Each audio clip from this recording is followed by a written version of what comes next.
మిత్రులారా, ఈరోజు మన మధ్యలో మన కాలపు మహనీయుడు బాబాసాహెబ్ ఆలోచనల్ని నిరంతరం ప్రజల్లోకి తీసుకువెళ్ళేటువంటి ఒక సైనికుడు, 84 ఏళ్ల వయసైన మనమలు మనవరాళ్లతో ఆడుతూ పాడుతూ భజనలు చేస్తూ పుణ్యక్షేత్రాలు తిరుగుతూ ఉండకుండా ప్రజాక్షేత్రాలు తిరుగుతూ బాబాసాహెబ్ అంబేద్కర్ విగ్రహాలను ఆవిష్కరిస్తూ అజ్ఞానాన్ని మూఢత్వాన్ని చీల్చి చెండాడుతూ ఈ వయసులో కూడా గంటల తరబడి ఉపన్యాసాలు ఇస్తూ వందలాది కిలోమీటర్లు ప్రయాణం చేస్తూ ముందు తరానికి, నేటి తరానికి, రేపటి తరానికి ఒక త్యాగమూర్తిగా మార్గనిర్దేశకులుగా ఉన్నటువంటి వ్యక్తి జేబీ రాజు గారు.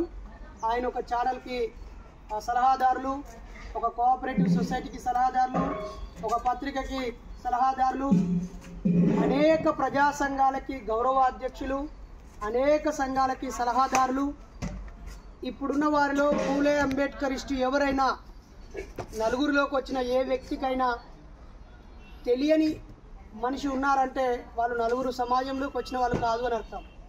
సో ఆయన తెలియని వారు ఉండరు. మనకి నిన్న ఇక్కడ జరిగిన ఒక పెద్ద కార్యక్రమానికి బాబాసాహెబ్ అంబేద్కర్ మనవడు వచ్చారు. ఆయనతో పాటు మరి ఈ ప్రాంతంలో నిజమైన అంబేద్కర్ కుమారుడు జేబీ రాజు గారు. మరి ఆయన మనకి ఎన్నోసార్లు ప్రేమతో పిలిచి పొట్టి శ్రీరాములు తెలుగు యూనివర్సిటీలో మూఢనమ్మకాలపై ప్రదర్శన ఇవ్వడానికి అవకాశం ఇచ్చారు. అంబేద్కర్ భవన్లో సమావేశానికి మనల్ని పిలిచారు. రవీంద్ర భారతిలో జరిగిన సమావేశానికి పిల్లలు మన పిల్లలు అని పిలిచారు. డిక్కీ వారు నిర్వహించిన పెద్ద సమావేశానికి కూడా ఈ పిల్లల్ని, యువకులని ప్రోత్సహించాలని మనల్ని పిలిచారు.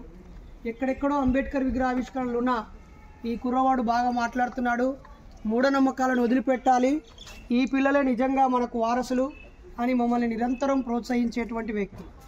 ఎంతోమందిని గొప్పవారిని మనకు పరిచయం చేసి సహాయ సహకారాలను ఇస్తూ ఉన్నటువంటి వ్యక్తి ఈరోజు ఈ రాజగృహలో మనందరికీ కలిసినందుకు చాలా సంతోషంగా ఉంది. చప్పట్లతో ఆయన్ని ఇప్పుడు మహిళలు మరియు సుజాత సార్ని పుష్పగుచ్చంతో సన్మానించాల్సిందిగా కోరుతున్నాను. మీరు ఇక్కడ చప్పట్లు.